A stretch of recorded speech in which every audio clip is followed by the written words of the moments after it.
तो hello guys, कैसे हो आप सब लोग देख रहे होंगे इस वीडियो को। मेक श्योर कर दीजिए कि सब्सक्राइब कर दीजिए इस चैनल को, लाइक कर दीजिए और कमेंट कर दीजिए, क्योंकि आपका लोगों का प्यार ही है जो मुझे रोज नई नई कहानियाँ या नए नए किस्से जो कुछ सच हैं या कुछ सुने सुनाए हैं या कुछ आर्टिकल्स हैं जो मैंने पढ़े हैं या फिर कुछ कहानियाँ जो मैंने किसी से सुनी है वो आप तक पहुँचाने के लिए मुझे और ज़्यादा में सपोर्ट करता है। गाइस बताइए आपको कैसा लगेगा कि आप अगर एक सुनसान रोड से जा रहे हो और ये रोड बहुत सुनसान है, यहाँ कुछ भी हादसे हो सकते हैं, कोई भी समय कुछ भी हादसा हो सकता है, लेकिन आप फिर भी उस रोड से ऐसा लगेगा।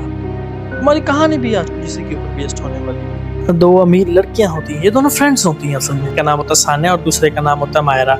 जो सान्या होती है और मायरा होती है, ये दोनों अमीर घर से थी, अमीर घर से बिलोंग करती थी। तो ये लेट नाइट पार्टीज करना इनके लिए आम बात थी, कोई बहुत बड़ी बात नहीं थी इनके लिए। लेट नाइट पार्टीज करना, पार्टीज में घूम फिर के लेट नाइट आना, और इन दोनों को टाइम का पता नहीं चलता। जब ये देखते हैं कि ना करीब करीब से 2 बज चुके, 2 बजे का रात का समय हो, तो ये दोनों, ये जो मायरा होती है वो सान्या कहती, सान्या चल चल अब बहुत टाइम हो गया, अब हमें यहाँ से निकलना चाहिए, हमें घर जाना चाहिए, क्योंकि हमारे फादर जो है वो हम पे बहुत चिल्लाएंगे अगर उन्हें पता चलेगा कि हम इतना लेट घर पे आ रहे हैं। तो इतने में सान्या भी देखती, वो भी कहती हाँ टाइम तो बहुत ज्यादा हो गया, हम चलते।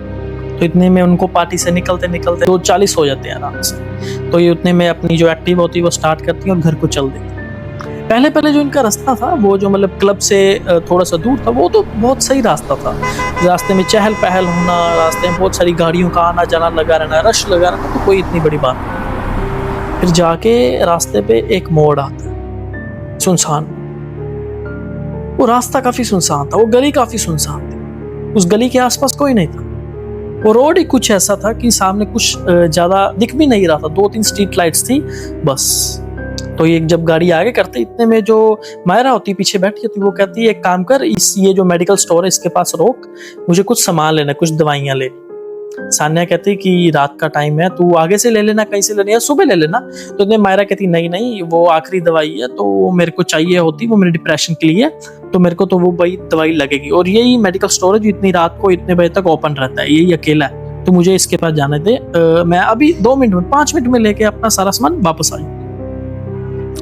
इतने में सान्या जो होती है वो अपनी एक्टिवा रोकती है और जो मायरा होती है वो उतर के चले जाती है, अपने थोड़ा सा दूर ही होता है, मतलब वो यहाँ पे खड़ी होती है तो इसके सामने जाके थोड़ा सा आगे उसका मेडिकल स्टोर होता है। सान्या जो होती है वो एक्टिवा रोकती है, और जो एक्टिवा रोकती है वो एक इमली का पेड़ होता है। इमली के पेड़ से करीब करीब थोड़ा सा दूर जाके वो अपनी एक्टिवा रोकती है और देखती है कि इमली के पेड़ के पीछे एक दीवार है। दीवार मतलब ईंटों से सनी हुई, मतलब थोड़ा सा ओल्ड टाइप लग रही थी दीवार। इतने में सान्या जो होती है अपने मोबाइल पे लग जाती, कुछ ना कुछ देखने लग जाती। इतने में देखती पीछे से आवाज आ रही, डर तो नहीं लग रहा, डर तो नहीं लग रहा। सान्या घबरा जाती। सान्या के कानों में ये आवाज पड़ती, सान्या सच में दिल से घबरा जाती है, उसको चिल्स आ जाते हैं, मतलब एकदम से उसके रोंगटे खड़े हो जाते हैं। किसकी आवाज है? रास्ता पूरा सुनसान है। ये एकदम से पीछे मुड़ के देखती तो एक जवान सा आदमी, करीब करीब होगा 27-28 साल का, वो खड़ा हुआ है पेड़ के पास और वो देख रहा है और वो पूछ रहा है सान्या से, डर तो नहीं लग रहा? इतने में सान्या कहती मुझे डर नहीं लगता, और तुम हो कौन ये पूछने वाले? इतने में वो जो आदमी होता है वो कहता है डर लगना चाहिए, डर जरूरी है, डर आपको आपके जिंदा होने का एहसास करा। तो इतने में ही सान्या कहती ये सब बातें मैं बताऊं, मैं इस सब चीजों पे विश्वास नहीं करती और तुम मेरे से बात मत करो, मैं तुमसे बात नहीं करना चाहती। इतने में लड़का कहता कि तुम्हें डर लग रहा है, और वो कहता है कि ये जो हमेशा दिखता है वो सच नहीं होता। हमारी आंखें हमें कई कई बार कुछ ऐसी चीजें दिखाती हैं जो सच नहीं होती। इतने में सान्या कहती मैं किसी नहीं डरती, ये सब उल्टी सीधी बातें तुम मत करो मेरे से, मैं ये कुछ नहीं जानती, मैं नहीं डर रही। वो कहता तो 5 बार मेरे पैरों की तरफ देखा है, मेरे पैर उल्टे नहीं है, मैं भूत नहीं हूं। सान्या कहती, सान्या चिढ़ के बोलती मैं डर नहीं रही। इतने में वो कहता है तुम्हें डर लग रहा है, लगना चाहिए, नहीं लग रहा तो लगना चाहिए, क्योंकि अक्सर ये जो रातें होती हैं, ये जो हालात होते हैं, वो अक्सर आदमी को डर का एहसास करा देते हैं, अक्सर इंसान को डर का एहसास कराते हैं। और डर का एहसास हर जगह रहता है। डर का एहसास कोई ऐसी जगहें होती जो आपको डर के पूरा अंदर तक लेके चले जाते हैं, जैसे कब्रिस्तान हो गया, कोई बंद पड़ी हुई बिल्डिंग हो गई जो इतनी देर से बंद है, या कोई हॉस्पिटल हो गया, या कोई हॉस्पिटल की पीछे वाली दीवार हो गई, या कोई पोस्टमार्टम रूम हो गया। तो इतने में ये कहती है ये सब चीजें मुझे बातें इतनी रात में मत करो। असल में वो जो सान्या होती वो अंदर से डरने लग जाती। वो आ रहा है कुछ मामले, लेना तो पड़ेगा। ने कितनी भी चीजें देखी हो, हॉरर फिल्म्स देखी हो, जो चीजें देखी, लेकिन कुछ हालात ऐसे होते हैं। इतने में वो कहती कि नहीं अब तुम मेरे से बात मत करो, तुम बहुत ही फालतू की बात कर रहे हो, ऐसे गुस्सा होती है। इतने वो लड़का कहता है मैं ये बातें नहीं करता ठीक, लेकिन तुम खुद ही सोचो इतनी रात में तुम्हारी फ्रेंड उस बंद पड़े हुए मेडिकल स्टोर के बाद क्या कर रही।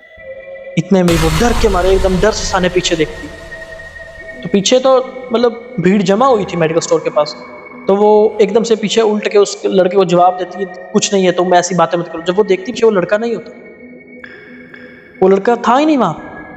इधर में वापस मुड़ के देखती तो देखती क्या कि उधर जो उसकी फ्रेंड है वो अकेली खड़ी है मेडिकल स्टोर के पास। कोई नहीं है, कोई रश भी नहीं है, कोई भी आदमी नहीं है वहां।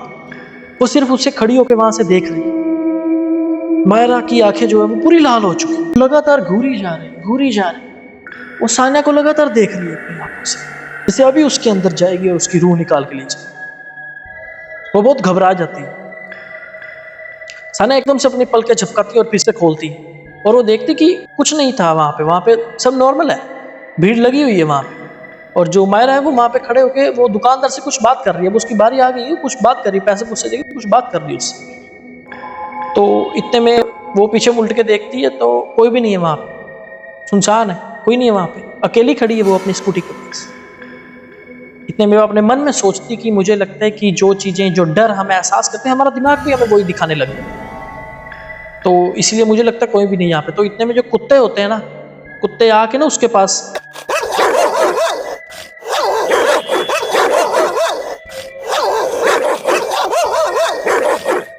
इतने में सान्या जो होती है वो अपने मन में सोचती है कि पता नहीं इस कुत्ते को क्या हो गया, पता नहीं इसको क्या हो गया। वो लड़का भी था जो पागल सा, जैसे बोलती वो लड़का भी था पागल सा। इतनी देर पीछे से आवाज आती, मुझे बुलाया आपने?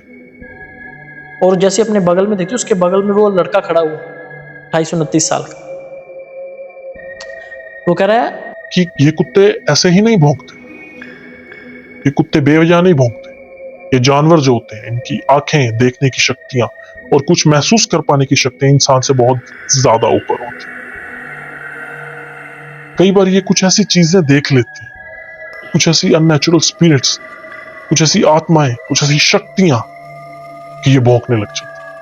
ये अभी कुछ ना कुछ, ये कुत्ते कुछ ना कुछ चीज देख रहे होंगे, कोई ना कोई आत्मा या कोई ना कोई ऐसी बुरी शक्ति जो आपके साथ होगी, या आपके पास भी हो सकती है। जैसे इस इमली के पेड़ के पास खड़ी हो, या आपके पास खड़ी हो, या आपकी बाइक के पीछे बैठी हो, आपकी एक्टिवा के पीछे बैठी हो। इतने में उसको डर का एहसास और ज्यादा बढ़ने लग जाता। वो अभी तक जो सान्या है वो अपने दिल की धड़कन सुन पा रही होती है, अपने दिल की धड़कन। उसका दिल बहुत जोरों से धड़कने लग जाता है। वो एकदम सामने देखती है उसकी फ्रेंड अभी भी टॉक कर रही है उस दुकान पे। वो अपने जेब से मोबाइल निकालती, वो कुछ जवाब नहीं देती उस लड़के का। वो अपनी जेब से मोबाइल निकालती, कुछ ना कुछ नंबर डायल करती और फोन मिलाने लग जाती है उसको। लेकिन उसकी जो फ्रेंड है मायरा, वो फोन नहीं उठाती। वो देख रही होती मेडिकल के पास कुछ बात कर रही होती। इतने में वो लड़का फिर से बोलता है कि अभी तो कुत्ते भौंक रहे हैं, लेकिन जब ये कुत्ता रोता है तब ये समझ जाते हैं किसी ना किसी की मौत है आसपास। जो बुरी शक्ति है वो किसी ना किसी को अपने साथ ले जाने के लिए आई, और वो बहुत गुस्से में है। वो प्रतिशोध में भटक रही है, या फिर कुछ ना कुछ देख लेते हैं अपनी आंखों से जो अच्छा नहीं है, जो मौत का संकेत हो।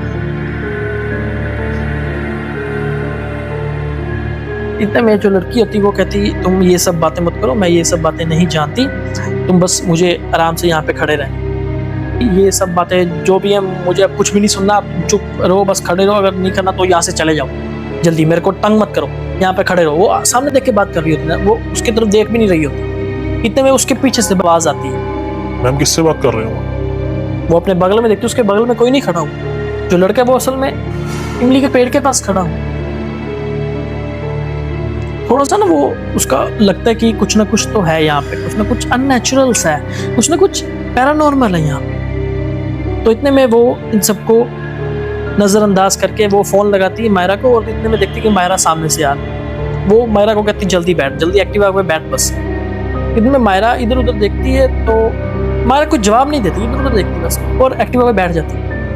इतने में सान्या बोलने लग जाती है कि क्या हुआ तुझे, तू इतना लेट क्यों हो गई थी, कौन सी दवाइयाँ ले रही थी और इतनी बात क्या कर रही मेडिकल स्टोर वाले के पास से, क्यों कर रही थी इतनी बात, जब तुझे पता है वहाँ पे कौन था, वहाँ पे कोई ना कोई लड़का था, वो तंग कर रहा था और कुछ ना कुछ उल्टी सीधी हरकतें बोल रहा था और कुछ ना कुछ ऐसी चीज़ें बोल रहा था जो सही नहीं थी मुझे सुनने में। इतने में उसको एक फ़ोन आता, वो अपना फ़ोन उठाती और इतने में फ़ोन उठाते सारी जैसे फ़ोन निकाला उसने अपनी जेब से, कान पे लगाया, किसी की आवाज़ आती और वो वहीं पे उसकी एक्टिवा गिरती और वो भी गिर जाती, बेहोश हो जाती।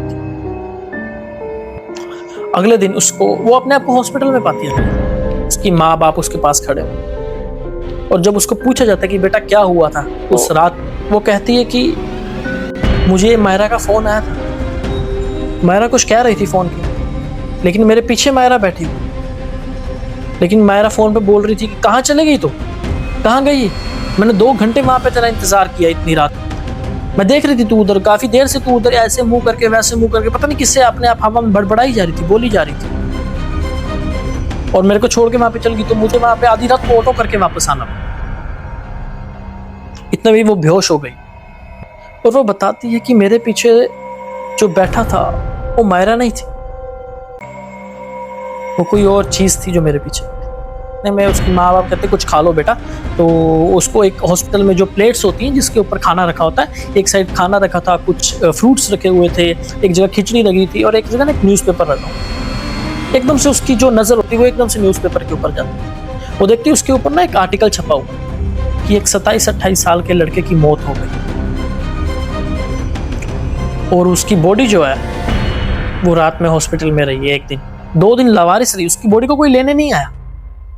और जब वो उस लड़के की फोटो देखती है, वो हूबहू जिससे वो रात को बातें कर रही थी उसी लड़के की जैसी, और जो दीवार के पास वो खड़ी थी वो कोई आम दीवार नहीं थी, वो हॉस्पिटल की दीवार थी, पोस्टमार्टम रूम के एकदम पास। तो इतने में वो अपने दिमाग में सब चीजें क्लियर करने लग जाती, सब चीजें क्लियर होने लग जाती कि असल में जो वो बातें कर रहा था कि कभी कभी कुछ चीजें कुछ पैरानॉर्मल होने का एहसास कराती हैं, जैसे हॉस्पिटल का पोस्टमार्टम वोट होना या किसी आत्मा का पेड़ के पास खड़े रहना या पे बगल में खड़े रहना, वो अपने आप की बात कर रहा था। वही वो सुपरनैचुरल एंटिटी थी जो उससे बात कर रही थी रात। वो देखती कि उसकी आत्मा ही नहीं उस सबको भ्रम करा रही थी उसके दिमाग, और तब तक वो देखती कि उसके हाथ पे ना एक काला सा निशान आने लगा, उसका हाथ में थोड़ा सा काला होने लगा। इतने देर में वो अपने आप को फिर दोबारा उसी पेड़ के पास पाती है। रात में जब भी वो सुबह अपने हॉस्पिटल नहीं, वो एकदम से ही कुछ चेंज होता है, अपने आप को फिर वहां पाती, और वो लड़का होता है, वो वहां पे क्या होता है, डर लगना चाहिए, डर जरूरी है। इतने में ये बात कहते वो लड़का जो है दीवार के आर पार, और एकदम से उसकी दोबारा से जाग खुलती, वो देखती कि ये सपना था, और जब वो देखती कि हॉस्पिटल के बेड के ऊपर है, अभी वो जो देखती वो सपना था, लेकिन जो रात को वो सब सच था। और तभी देखती कि हॉस्पिटल में उसके आसपास कोई, पूरा सुनसान है हॉस्पिटल, लेकिन इतने में जब वो अपने रूम में अकेली होती, उसके कान में एक आवाज आती, डर लग रहा है, डर लगना चाहिए, डर लगना जरूरी है।